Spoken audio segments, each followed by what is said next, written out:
Olá, aqui é o professor Rodrigo Freitas e seu projeto Neuroeducação. Você viu a chamada? Meu filho está tomando remédio. Será que ele está aprendendo? Esse é um assunto muito delicado que eu quero comentar com você, porque nós estamos vendo muitos problemas hoje. Muitas famílias acreditando que só a medicação é que resolve o problema do filho. E quando nós entendemos que a medicação ela auxilia de um lado, de uma certa forma, mas a criança, o jovem também precisam de algumas atividades, de algumas intervenções para que ela possa se desenvolver. E a gente une, a gente consegue ter um resultado bem melhor do que simplesmente puxar para um lado ou puxar para o outro. Então, a criança, o jovem, que a mãe leva no neuropediatra, no psiquiatra, e ele receita uma medicação, é porque ele está capacitado, ele entende que a criança, devido à sua condição neurobiológica, o que ele está apresentando, determinado tipo de remédio vai auxiliá-lo, né, a se controlar, a acalmar um pouco a ansiedade, a ter mais foco, enfim, né, são diversas situações ao qual ali os médicos vão fazer uma análise e vão receitar o tipo de medicamento. Está certo, ok. Mas a criança, ela vai precisar de atividades que façam com que ela atinja o seu desenvolvimento naquela área que ela está prejudicada. Então, vamos pegar um exemplo. A criança que está apresentando, por exemplo, um TDAH. Nem todas as crianças que têm TDAH precisam tomar um remédio. Mas vamos pegar esse exemplo dessa criança que está tomando uma medicação, né? Então, o que acontece? Ela precisa tomar a medicação para controlar, vamos dizer que o caso, né, seja ali, né, o seu excesso hiperativo, por exemplo.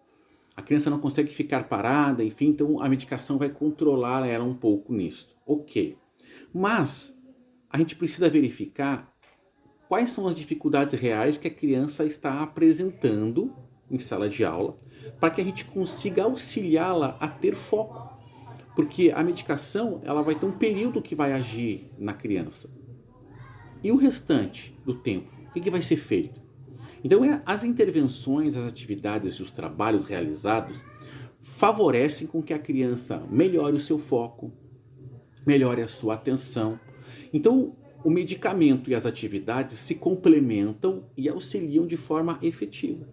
Só que o que está acontecendo hoje, que a gente vê na prática, é que muitas famílias estão somente acreditando no remédio, não estão buscando um auxílio especializado, achando que aquele remédio é a solução de todos os problemas do filho. E que na realidade ele não vai ser, porque ele é um braço, ele é uma parte do tratamento. Então, nós temos que estar atentos, nós temos que estar vigilantes, porque se conhece casos de crianças que estavam tomando uma medicação e não precisavam, e depois a mãe descobriu isso e elas se culpam. Existem casos de relatos, por exemplo, que a criança estava dispersa, não se concentrava, enfim e tudo. E quando foi se fazer a análise, as intervenções e a verificação, a criança na realidade ela tinha altas habilidades, ela aprendia muito rápido. Então, enquanto a professora estava explicando para os outros, aquilo para ela, né, já ia passar batido porque ela já conseguiu entender como é que faz. Então, na realidade, a criança tinha, né, e tem na realidade altas habilidades, só que foi diagnosticada com TDAH. Aí a mãe ouviu o relato da professora, ela via em casa a criança fazendo os exercícios, as atividades, e levou isso para o médico. E aí o médico, ouvindo esses relatos, né, receitou a medicação. E que na realidade a criança não precisava disso. Então, esse assunto é muito delicado. Nós precisamos ter muita cautela, muita prudência na hora, né, de buscar um auxílio, seja ele médico ou seja neuropsicopedagógico.